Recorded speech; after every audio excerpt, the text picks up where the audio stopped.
Cool. So I wanted to make a quick video. Someone on YouTube wrote a comment, and they made a really good point. They were basically like, why would a small or medium business, or any business for that matter, want to use an AI office assistant or an AI phone managing tool like InstaHear? And basically what they asserted in their comment was like, aren't you guys going to lose throughput? Aren't people going to hear that press 1 for English, press 2 for Spanish? And I think people think of what we do as that old school, your neighborhood bank phone menu system. And so what I wanted you to do was share with us some data, some analytics around what you see on throughput, like how many of the calls that we're getting are actually, they go to completion. Are people dropping off? How many calls, on the recruiting side, when someone calls in to apply for a job, how quickly are they getting to that versus like, an applicant that comes through a human recruiter? What does that response time look like? I want to talk to people about this because I think it's good to help people understand, is it usable and is this a viable product and is it replacing humans or is a hybrid approach the best? Like, talk to us about some of that. Maybe we can start with just addressing the small, medium business. Like, why would a company use this? Like, aren't they going to lose throughput? Yeah, I want to make sure I try to answer all your questions there. So the first thing that we can talk about is just the difference between, you were mentioning a phone menu, press 1, press 2, right? Where you have to wait for the whole prompt and you're just eager to press 0 from the beginning just to get through to a person. Human. Think about it in terms of, it's almost as if you press 0 to get right through to a person, right? Now it's an AI phone assistant that sounds very, very human-like, but it's a very natural language conversation that you're having, just like we would have if you were to pick up the phone at InstaHear and basically tried to ask what I was calling in for. Can I throw a curveball into that? Sure. So like, I want to be transparent. Obviously, we're trying to educate people on this. Where is an AI phone assistant, where does it not work well then? Like, if it can handle conversations really well, the way that you and I communicate, are there scenarios in which for a business it's genuinely maybe not a good use case that you can think of? Or have you had clients come in, you have demo calls where you're like, no, this isn't good for you? That question's almost stumping me, Perry, to be honest. The power of these are so advanced. I would say, okay, so let's back up a little bit, right? So really AI phone right now for InstaHear is really designed for like that first phone call, right? You call a business, you're calling the front desk, or you're calling, say, recruiter, you're calling the medical practice person that's checking you out, a hair salon.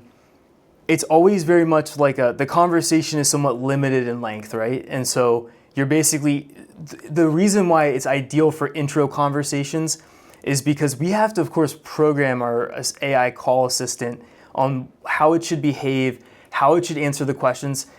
These things aren't truly artificial intelligence where they're coming out of thin air. They are being prompted, right? It's prompted with information that we pre-program inside of what we like to call the brain, right? Which is essentially the script, the knowledge base. So where it wouldn't make sense for is, at this point, now things could change with the technology, is deeper into a business. Like, you wouldn't want to take this as your third or fourth call when someone's trying to get, say you're doing this for hiring, right? You're not going to replace the hiring managers, all their questions, like that still needs to happen probably directly with the hiring manager, depending on the role, because all of the logic there of what you would want to ask that person probably isn't easily downloaded from the hiring manager and easily put into the AI call systems. But things like front desk functionality or simple phone screening, that's the stuff that really, it's like anything that's kind of rinse and repeat is ideal to perform those tasks. So that's really cool. And it's interesting you said, it's not truly artificial intelligence. We have to program it with a certain amount of stuff. And I've heard enough demo calls, not nearly as many as you or perhaps our intern, but I've heard enough to, like, when I hear someone say, oh, like, I was in the Navy and I'm interested in this role because my experience, and it'll say, like, thank you for your service. Like, there are things that I know for a fact that weren't programmed in from the team that it'll catch that still blow my mind. So that always surprises me. Going beyond that, I want to talk about some of the data that you've seen, because that's the most powerful thing. And we have had thousands and thousands of calls at this point. What are you seeing as far as throughput? So if someone calls in and they hear this, are they just dropping off because they're getting that, like, it just sounds like a robot? Like, what do the numbers look like on that? Should businesses be weary? Like, that's what this comment was about. Like, what's the throughput look like there? Yeah, so one interesting data point was when we first started the company, I was hesitant to disclaim, say, hey, this is an AI assistant that you're speaking to. Because I actually assumed that the drop-off would be huge. People would just be like, oh, I got through to another part of the process. I want to just talk to a human. The difference between the introduction of saying, hey, this is Elliot, you're speaking with an AI assistant, or hey, this is Elliot, I'm an assistant helping to take pizza orders at this restaurant, it was zero. There was no difference at all. People, as long as they're able to get their questions answered and the conversation starts in a human-like way, it made zero difference. People don't care if they're talking with a robot or they're talking with an actual human being, as long as it sounds like a human and it's fluid conversation. And this is that's not for 10 calls. We're talking about hundreds, thousands of calls. We're talking about over 5,000 calls worth of data at that point. Okay. So, and we track that very, very meticulously because that impacts our ability, of course, to make money as a company, right, but also downstream for our clients. They're impacted if those leads fall off. They're paying for those leads, right, Google Ads, etc. Well, that's the big concern, right? This is top of funnel for companies, and it's not just in recruiting, but qualifying calls. So you mentioned some, hair cuttery or some of these other places that are like a contractor where they might start an estimate using our service. It's the top of their funnel, and they do pay for these leads. And a lot of times the problem is, people, consumers, clients, they're working 9 to 5, and businesses are working 9 to 5. So there's this mismatch of when stuff's happening outside of hours too. And so that was one of the things I wanted to talk to this comment about too, is I think people think immediately AI is just replacing people. And I actually, personally, I think the ideal approach is a hybrid, which we can talk about later. But how many, with regard to recruiting, because I know you have thousands and thousands and thousands of data points on the recruiting side, how many of those interviews are happening same day, and about how many, as a percentage, how many are happening within the first, say, 30 minutes or hour? So the first 30 minutes, the last time I looked at the data for the current month we're in, May 2025, over 3,000 calls. 67% of calls are happening and being completed within the first 30 minutes of when an applicant is first being engaged. So that means whether Momentum. you're someone with you're qualifying leads, so you're like a contractor, you're the nail place, that means someone applies, fills out a form, they're speaking to someone within 30 minutes. If you're a job applicant, you're getting your first round done within the first 30 minutes. Your first phone call with the place that you're looking to be hired at, yes. How many are happening within that first day, and how many of those are outside of typical business hours have you seen? Yeah, so the first day it's 88%. So which is an extremely high number. So almost everyone taking the opportunity, say, let's use the hiring as a use case, right? Say you are on your break as you're a nurse, right? We've seen this in the data. You're a nurse, 4 a.m, you're applying for a role. You actually you're not expected to be hit back by the hiring company so quickly to interview. Maybe you're doing it literally on a break you had in between shifts. And those people, though, 88% of the time, they're coming back at some point within that 24-hour period of time and actually completing that first call. That's crazy. And then for your question around after hours, so 54% of our calls are happening after the hours of 9 to 5, Monday through Friday. So outside of most of the businesses you're working with, they're outside of their business hours, I should say, the majority of calls are coming in, whether it's recruiting or lead qualification, are coming in outside of their working hours. That's right. And if you think about it, it makes sense because like you had mentioned, people are working during that 9 to 5 period. They're typically busy.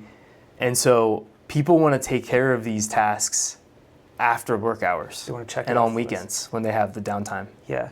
The other question I want to talk about, and I didn't really prompt you with any of this information. I jumped into making this interview because I wanted to respond to this comment. Yeah, you're jogging my memory on some of the data, but because we're at the end of the month, I actually happened to look at it this morning. So this is good timing. But the other thing I wanted to ask you about was with regard to not just timing and all this other stuff. Oh, I don't want to pin down this because I know that you are leery about talking about things like pricing or whatever, which could change.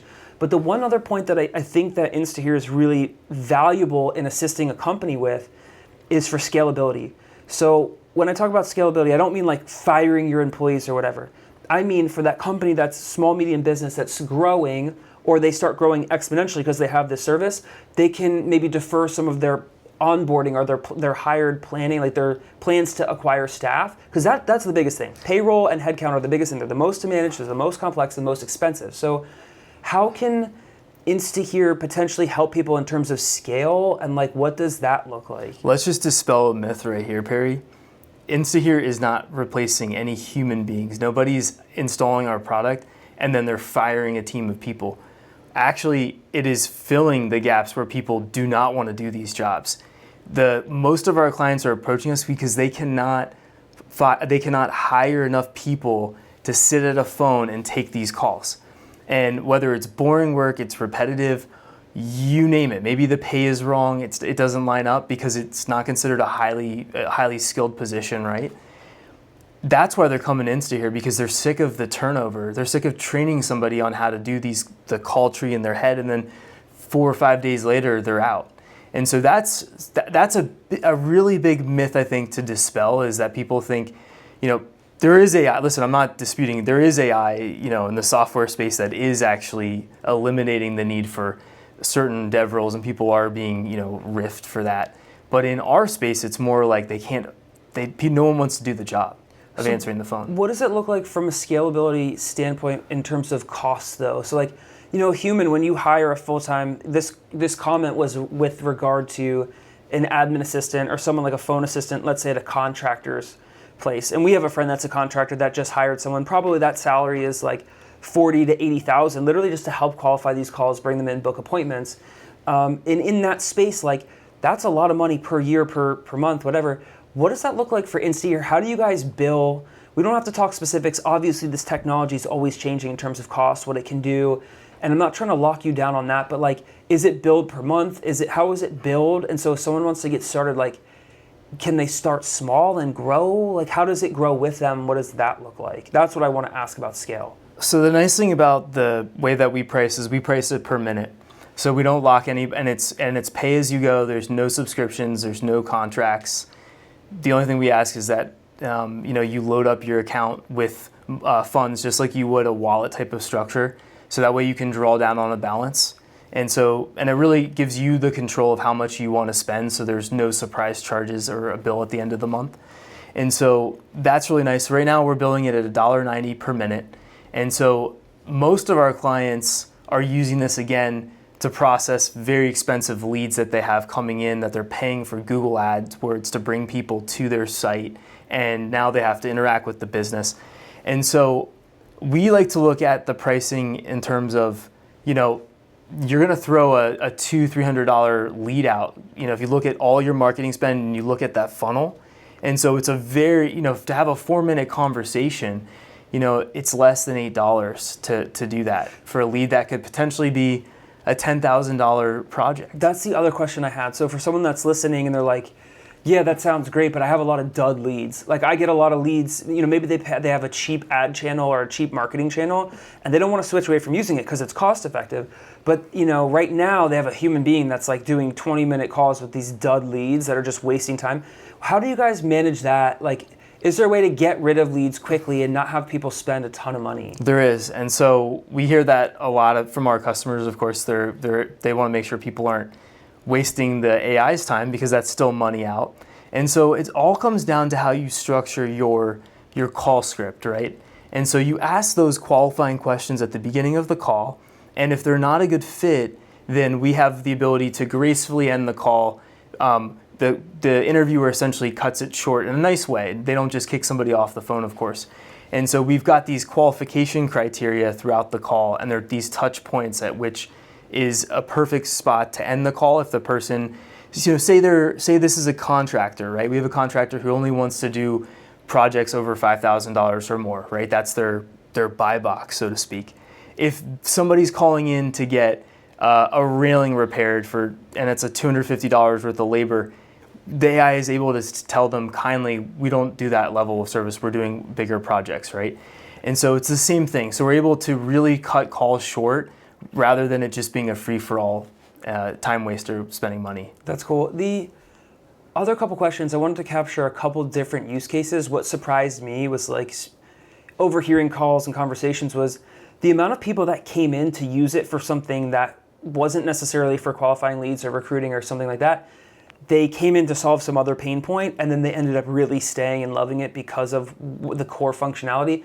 What are some of the other use cases that people have entered into your funnel at InstaHear for? Like, why did they get like? So one of the one that was most surprising to me actually was from a plumber who basically broke away from one of the large plumbing companies in his area and starting on his own, has a couple plumbers working with him. He's got his phone number on places like Thumbtack, right? Angie's List.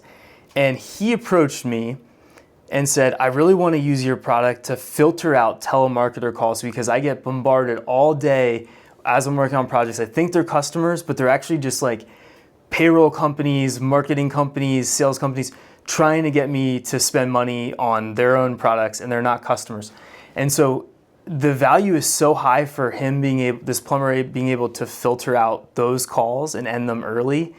That's actually what he's primarily using it for, and the customer lead handling is almost a bonus because according to him, he didn't have problems actually with the speed and momentum. He just wanted the filter to be able to filter those annoying telemarketer calls out. It's so interesting to me. That was the one I was thinking of too, and that's like so. It's just so interesting use case why people come in. I know there another one. There was a nail salon that came in. That a lot of their calls were coming in after hours, and they were missing business because of that. So that was an interesting one as well. The other one that was just shocking to me is like I always book appointments online. I go to Google Maps pretty much, and I look for like a reserve now or book now, so I can just do it through their online calendar. Businesses that don't have that generally, I'm less likely, unless I really want to go to that company, I'm less likely to engage because it means I have to call. But some of our customers, I'm shocked that over 50% of their appointments are still booked over the phone of people just calling, despite the fact that they actually have a self-service online link. That was mind-blowing to me in 2025 that many people are still calling in to book appointments because that is taking a lot of time. And so that was really shocking as a niche that I just didn't expect at the start of this company. Yeah, that's interesting.